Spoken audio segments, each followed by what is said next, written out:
I'm Anna Bowden. I'm one of the writer-directors of Freaky Tales, which is four interconnected stories taking place in 1987 Oakland. And kind of all these people, lovely people, are in the stories. It's a story about some punks, story about a young hip-hop duo, story about a basketball player, and a story about a mob enforcer. Hi, I'm Jiyoung. I play Tina in Freaky Tales. Hey there, I'm Dominique and I play Barbie. Hello, I am Normani and I play Entice. Okay, you keep that one. Ryan Fleck, the other writer-director of Freaky Tales. I'm Jack Champion and I play Lucid in Freaky Tales.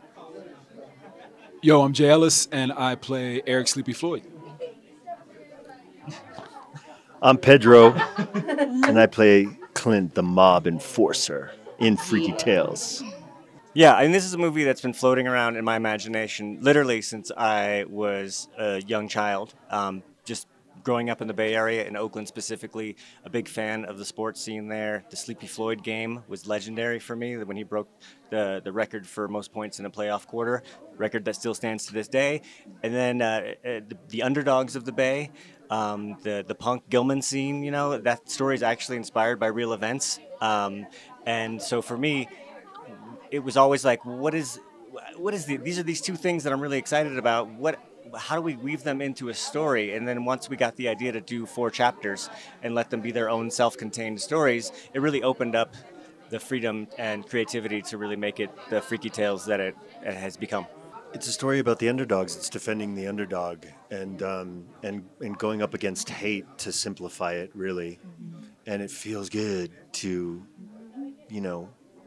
fulfill that revenge fantasy against a bunch of shitheads and haters and actual Nazis.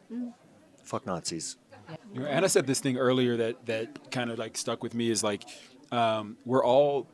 we're in a place in the world where like we are very separated and things are divisive, and this is just such a story to bring people together to, again, like back to Pedro's point, cheer for the underdog. We're all really the underdogs. We may section off and not realize it and kind of get caught in our own journey, but like as we walk through this world together, a lot of us rather, are living an underdog life, and to be able to support the underdog, cheer for the underdog, and then see it, hopefully what we did in this movie, see it come to like this amazing conclusion, I think is a thing that like we all wish for in a lot of ways in our own journeys.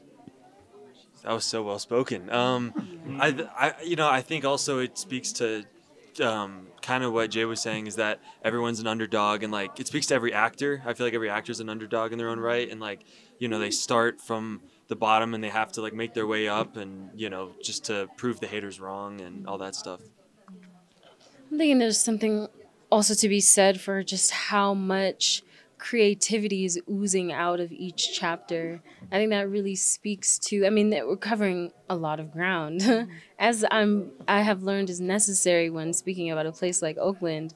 And across these very different spaces, there's such a clear love and sense of community and sense of pride that sort of stems from that creativity in one way or another, or stems from creation, So yeah, I think that's probably the thing that's coming to mind for me right now. I think to just piggyback off of everybody else, it's about community. I think we live in a society now that can feel very divided and very lonely, especially because we spend so much time here instead of kind of like out in the world. And I love how interconnected this is, and I think emphasizing the importance of loving your community, loving where you come from, taking pride in that, and caring for other people and protecting yourself and the people you love. I think that's a beautiful message. I mean, Oakland in the 80s had like a mystical green force hovering over it. Everyone knows that. And so I just felt like it was time for the world to know what my childhood was like, being able to tap into this green hue. And of course, Sleepy Floyd starts a school for it.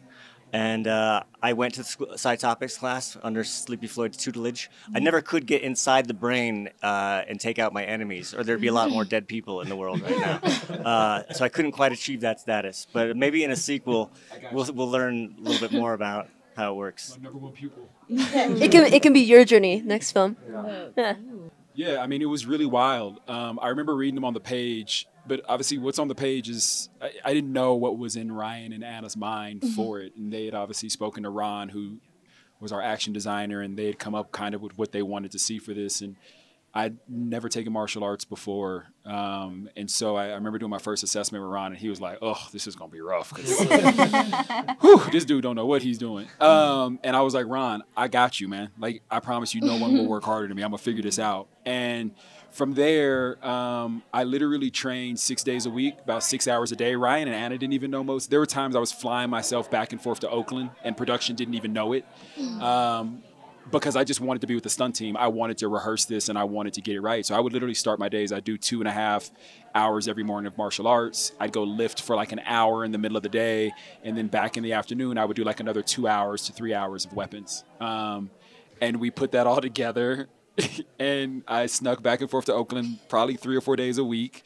And then they found out at a certain point. Are we not the luckiest directors in the world that we have like these actors who are so devoted to what we were up to? I mean, it was so incredible.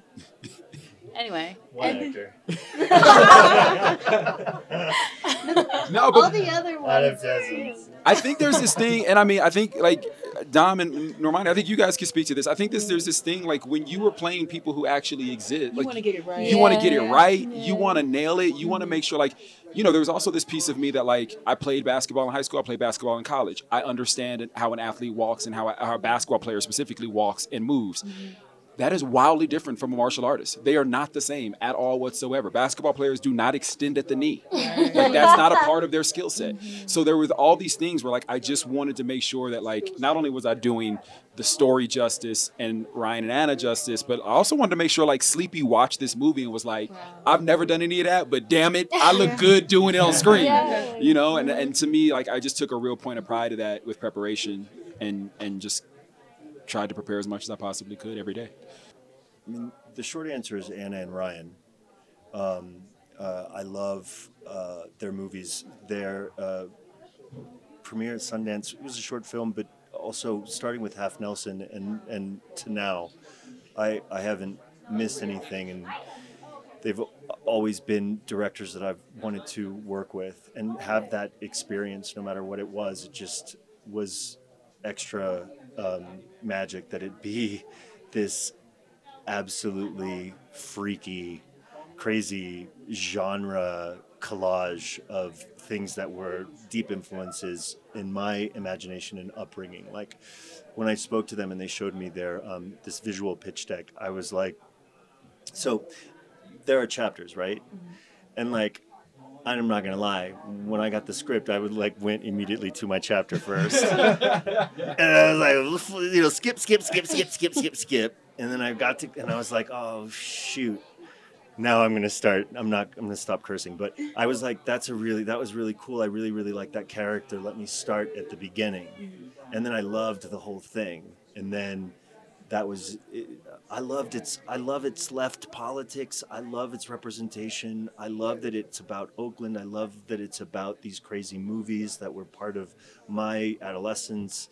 I think it has a very earnest heart, to be honest with you, in terms of, you know, protecting the underdog and also being in love with movies and music.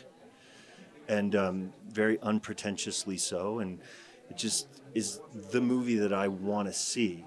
And Anna was the first person to be like, but do you want to be in it? And I was like, yeah, I do. Yeah.